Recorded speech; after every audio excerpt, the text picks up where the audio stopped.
Y en concreto Galicia, pues claro, es uno de los sitios donde más dependencia o relación tenemos con el mar, aunque no lo parezca.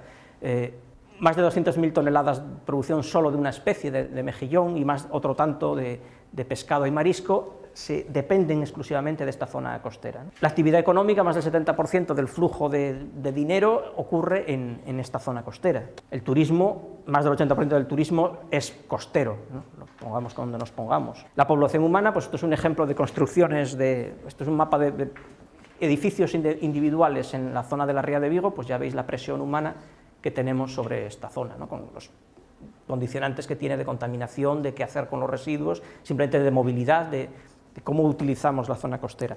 Entonces, bueno, esto es el libro que está en internet y que tiene algunos ejemplos y cosas de lo que se sabía hasta el año 2009, centrado en la región de Galicia, y voy a seleccionar algunos ejemplos, pues esto que nos hablen de calentamiento, del nivel del mar, el afloramiento costero, que es el que fertiliza y hace posible toda esta producción biológica tan elevada, algunas cosas que sabemos que afectan a los ecosistemas marinos y a los recursos pesqueros y acuicultura, ¿no? Calentamiento, pues se está calentando el Atlántico noreste, próximo a Galicia y en general de toda la región, y lo sabemos por medidas directas, ¿no? de series temporales. Aquí una serie desde el año 75 que hace el Consejo Internacional de la Exploración del Mar, a la que contribuimos nosotros con medidas. Se dedican a medir en el flujo de corrientes que van hacia el polo, son corrientes subsuperficiales o profundas, permanentes, que también contribuyen a este reparto del calor, pues una serie de secciones hidrográficas, unos puntos que periódicamente lo visitan algún barco oceanográfico o los distintos organismos que trabajamos en el océano,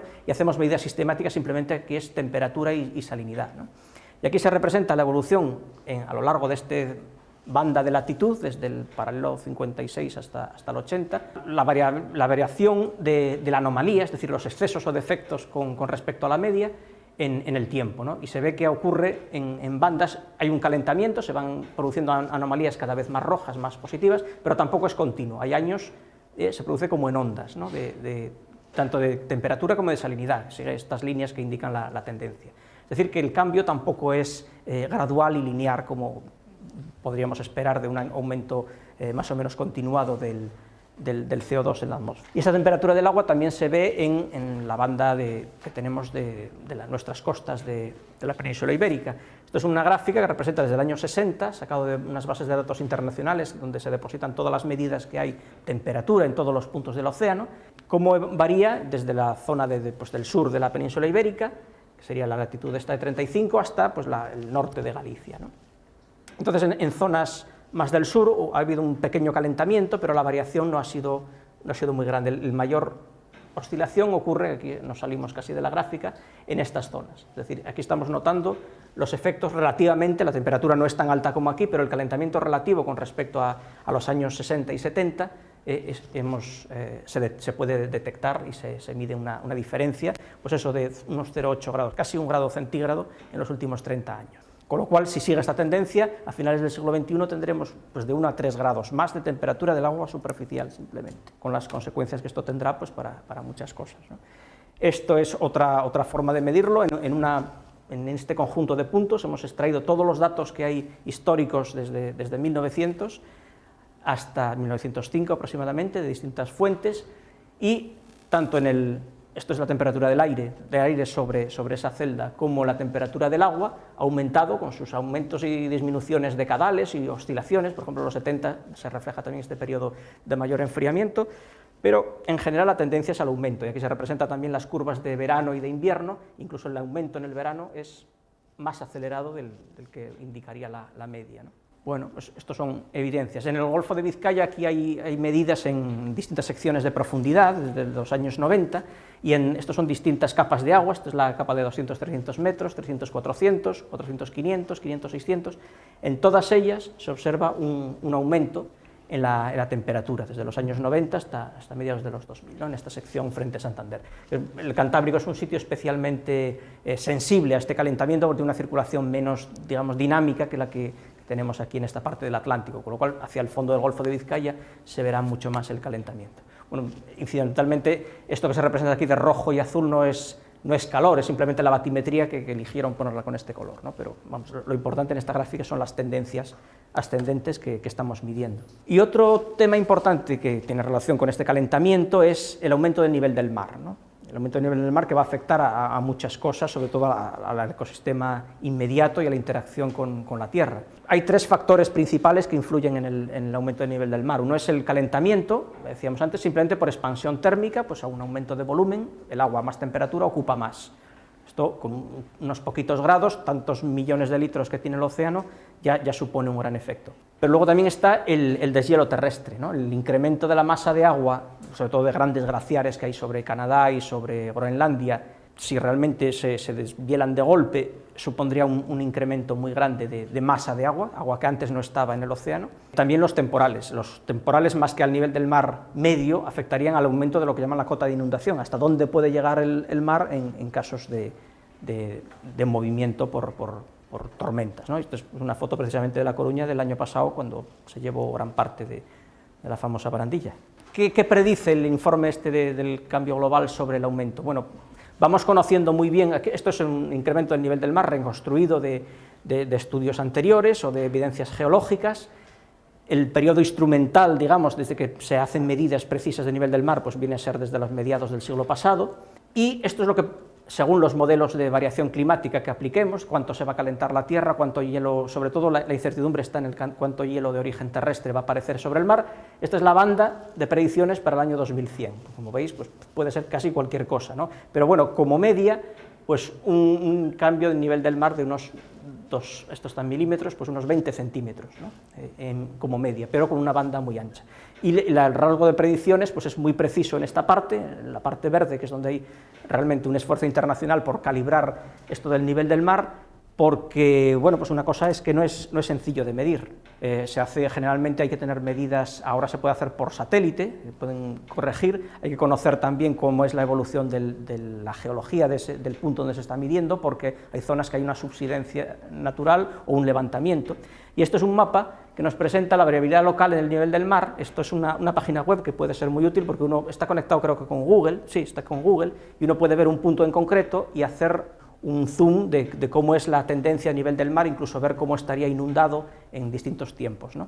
Puede ser útil para utilizar en clase, ¿no? Pero bueno, por ejemplo, lo importante es que aquí nos ilustra que la variabilidad local, aunque en general todo el océano va a aumentar de nivel, hay zonas donde habrá un aumento mucho mayor, incluso hay zonas de hundimiento. En casi todo el Báltico se predice, bueno, y se ha medido en registro instrumental, una tendencia a disminución de hasta 4 milímetros al año en algunos puntos, ¿no? Una zona de hundimiento, pero, por ejemplo, en nuestra zona, pues un aumento moderado, estamos en más o menos 1 milímetro al año, mientras que hay zonas de Estados Unidos, por ejemplo, de un aumento de hasta 4 y 5, ¿no? Todas estas zonas de marisma del Atlántico del este de Estados Unidos, pues tienen una pérdida de suelo muy notable, por efectos combinados. Entonces el aumento neto, no solo es aumento por nivel del mar de cambio climático, sino también por las características geológicas o los aportes de sedimentos de ríos. Por ejemplo, el delta del Mississippi lleva retrocediendo todo este siglo, porque como se ha canalizado a través de un canal, ya no se reparten los sedimentos, pues como pasa también en el Ebro y todo este tipo de efectos, ¿no? Entonces, también esto afecta al nivel del mar. Pero vamos a ver, entonces, como os decía, cómo se mide. Bueno, uno de los instrumentos más utilizados es los mareógrafos. Esto es uno que está en un museo del oceanográfico, pero son parecidos a los que tenemos en Vigo y a Coruña, se empezaron a usar en los años 40 y son las series más largas que hay en España de medida de nivel del mar. Ahora ya los hay en todos los puertos, la red de puertos del Estado ya lo tiene.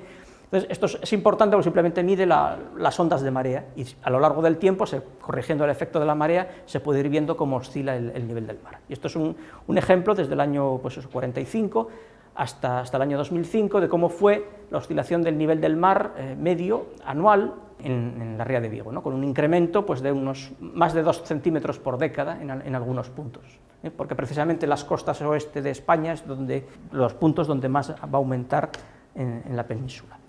Y una implicación es la pérdida de playas, ¿no? Los que trabajan en esto suelen utilizar como unidad de comparación que perder un centímetro, o sea, ganar 1 centímetro de altura del nivel del mar supone perder en promedio 1 metro de longitud de playa.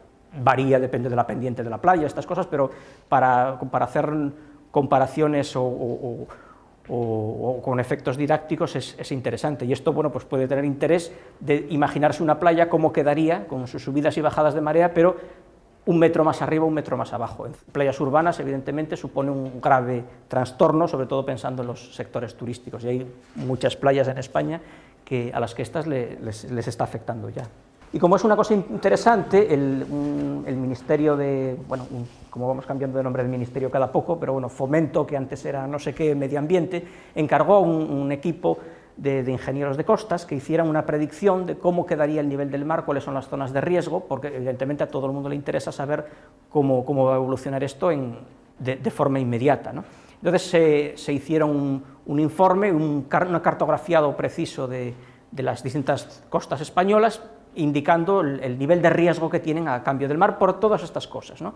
Por el cambio de nivel del mar propiamente dicho, por efecto del viento, los vientos dominantes pueden acumular, pueden tener más efecto sobre mover la línea de mar mucho más que a nivel local que simplemente este cambio de 1 milímetro por año, los efectos de la presión atmosférica, la altura de ola y la dirección del oleaje, ¿no? Que esto también afecta a efectos prácticos.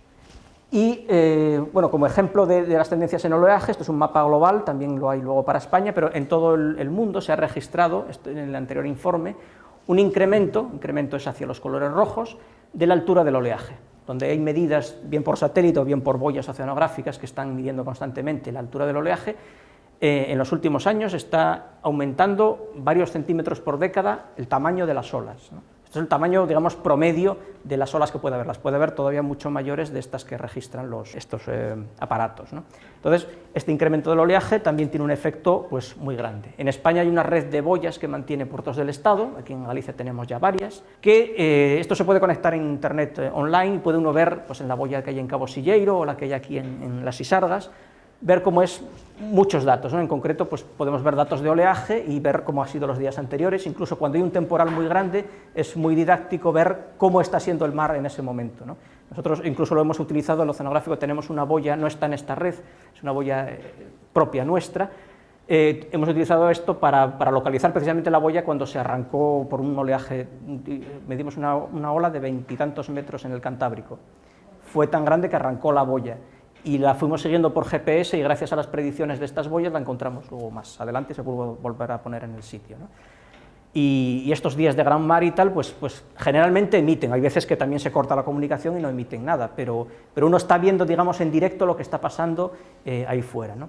Y uno de estos datos es lo que llaman altura de onda significante, que es el tamaño de la ola promedio, las olas van en trenes y no se mide la máxima simplemente, sino que miden como una especie de promedio de las mayores que están en una banda de eventos, ¿no? Con lo cual calculan a partir de esa que pues, podría haber, creo que son dos veces y media la altura de ola significante, la máxima ola que habrá llegado por allí, ¿no? Pero bueno, ya el tamaño de ola está aumentando y va a aumentar en los próximos años en base a la estadística que hay en todas estas costas, ¿no? Sobre todo en el norte de Galicia y en toda esta banda de Portugal, en onda significante.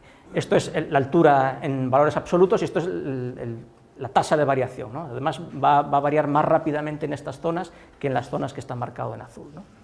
Y los efectos que tendrá, claro, nos interesa la cota de inundación, toda esta combinación de factores del tamaño de ola y aumento de nivel del mar, ¿dónde va a aumentar más? Bueno, pues este informe predice que sobre todo en la costa gallega y las Islas Canarias habrá un incremento de hasta 35 centímetros, de aquí a 50 años, de la cota de inundación, es decir, habrá avanzado 35 centímetros hasta donde lleguen las olas por encima de donde llegan ahora, con lo cual no es extraño que ya las construcciones que están muy metidas en el mar y muy expuestas estén afectadas, ¿no? Y la zona donde menos va a cambiar, pero aún así con un aumento, va a ser en el Golfo de Cádiz, que es esto que aparece aquí más en amarillo. Esto, hay grupos en el País Vasco, por ejemplo, están trabajando ya a nivel muy local de predecir hasta dónde llegará esta cota de inundación con modelos e ilustrarlo directamente sobre fotografías, ¿no? Esto en el caso de fotografía aérea esto creo que es en Zarauz, sí. Incluso distinguen lo que será inundación debido a las olas, grandes temporales de oleaje, que evidentemente es la zona más expuesta, pero incluso simplemente la elevación de nivel del mar puede afectar a zonas interiores como de marismas, que están ahora pues, prácticamente urbanizadas, ¿no? Son zonas de riesgo bajo inundación en caso de una inundación, esto sería como llegaría el nivel del mar en el año 2100, tanto por efecto del oleaje, con lo cual las casas que están en primera línea ahora estarían directamente amenazadas, como la zona de marisma interior simplemente por subida del nivel del mar. permite, bueno, al menos saber qué podemos hacer para adaptarnos, no actuar a ciegas. Y luego también es importante lo que hacen para ver pérdida de hábitats, ¿no? Estos, por ejemplo, las praderas de fanerógamas marinas, de las hierbas marinas, de la zostera, que también hay aquí en las rías, pues estos han hecho un estudio prediciendo cuál es el hábitat que tiene ahora, bueno, esto es lo que han visto, y cómo será el año 2100 como consecuencia del cambio de nivel del mar, ¿no? Zonas de probabilidad donde habrá más de este alga, o de esta fanerogma, o donde habrá menos. También se puede utilizar para esto, para predecir cambios en hábitats y luego ver cómo será el ecosistema costero en este momento. Bueno, vamos a pasar ahora al carbono antropogénico, ¿no? Como capta, ya había puesto antes un mapa parecido, esto es de otro trabajo, otra actualización de la captación de este carbono, exceso de carbono que tenemos en la atmósfera. Y una de ellas es el incremento en la acidificación. Estos son datos de la variación de pH, en esta gráfica tenemos en distintos años, medidas que se hacen, esto es en el Atlántico cercano a nosotros, o sea, el nororiental. Cada punto representa la media de muchas observaciones en distintas masas de agua, ¿no? Que es lo que representamos aquí con distintos colores, en la capa de 100 a 700 metros, 700 a 1400, y hasta de 2000 al fondo, y la línea es la capa superficial, y han representado el cambio de pH entre distintos años. La escala está al revés para indicar que disminuye el pH, porque se hace más negativo, empieza de 0, menos 0,20, menos 0,40, menos 0,120, o sea, es para representar que es un aumento, una disminución de pH, y que los cambios más acelerados ocurren, evidentemente, en la superficie, se transmiten algo al fondo, y aún en la capa de 2000 al fondo hay una variación de pH parece que es muy poquito, pues el tercero o cuarto decimal, pero hay que recordar que el pH es una escala logarítmica y que cada unidad de pH significa por 10 la cantidad de iones presentes, ¿no? Entonces, bueno, ha habido una variación de pH. ¿Qué va a pasar con los organismos? Bueno, pues se han hecho algunos experimentos para ver organismos nuestros que calcifican, que tienen estructuras calcáreas, como el mejillón o la ostra. Esto en concreto son unos experimentos que se han hecho en Bélgica, pero también se hacen en otros muchos sitios para ver cuál sería el efecto, simulando un aumento de la presión parcial de CO2, es decir, del aumento de CO2 como estaría dentro de 50 años, ¿no? si sigue esta tasa. Entonces se ha visto en el laboratorio que tienen dificultades, esto es la calcificación neta, la cantidad de carbonato cálcico que fijan en la concha, que es, bueno, aumentarles mucho la cantidad de CO2 significa bajar el pH y ponerles más dificultades para que puedan hacer buenas conchas, incluso se puede llegar a la disolución prácticamente, a esta cantidad de CO2, que es muchísimo más de lo que hay actualmente, ahora tenemos sobre 400 partes por millón en volumen, y forzándolo pues, muchas veces más podríamos llegar a destruir el organismo, pero simplemente con que haya una pequeña disminución, simplemente doblar la cantidad de CO2 significaría que el mejillón forma el 30% de concha de la que forma normalmente, y la ostra un poquito menos. Bueno, en principio, bueno, pues tiene menos concha, pues mejor, más carne tendrán, pero no, porque también afecta, claro, esto es de hecho se mide así, el índice de condición, ¿no? Se mide la proporción de concha con respecto al peso de mejillón que con respecto a tal. Hay mejillones de muchos sitios, recuerdo estos que hay en Bélgica, o si habéis ido a Bruselas, los mejillones que te venden allí es casi todo concha y un mejillón mínimo allí metido, y que lleva 4 años creciendo. Porque, bueno, son otras condiciones. Pues claro, al mercado le interesa que haya poca concha, pero la suficiente para que no se rompa el organismo y que tenga la mayor cantidad de carne posible. Pues el que la concha sea muy frágil pues hace que el organismo sea más sensible a infecciones y a enfermedades, entonces hay un tamaño en el cual las distintas poblaciones están adaptadas al medio que tienen, sobre todo la hidrodinámica, el oleaje, y pondría realmente en riesgo la industria del mejillón como tenemos ahora aquí, porque dependen de que se aguantan bien, que los recogen con medios mecánicos. El mejillón realmente es muy sólido a todas estas manipulaciones. Si tiene un 30% menos de concha, pues igual al menor golpecito está mucho peor. Y aparte de eso es que el pH también afecta a la cantidad de energía que necesita para formar esa concha. Si tiene más dificultades también para crecer y para formar carne y biomasa, porque está destinando mucha energía a reparar la concha o a tratar de calcificarla. Pero con todo esto es lo que decía al principio, no se sabe realmente muy bien el efecto que tendrá sobre el ecosistema, aunque se puedan estudiar algunas especies en concreto. Se hacen muchos experimentos actualmente, sobre todo con lo que es más fácil, pues con microalgas, cogerlas y someterlas a distintos pHs o distintas concentraciones de CO2 y ver su efecto. y salvo en los corales, que aquí han resumido un poco en este trabajo todo lo que se conocía hasta el año 2009 de los efectos de aumentar la acidificación en organismos que forman esqueletos de carbonato cálcico, cómo afecta la fotosíntesis, cómo afecta la fijación de nitrógeno o cómo afecta la reproducción de algunos organismos, y aquí han resumido si el efecto es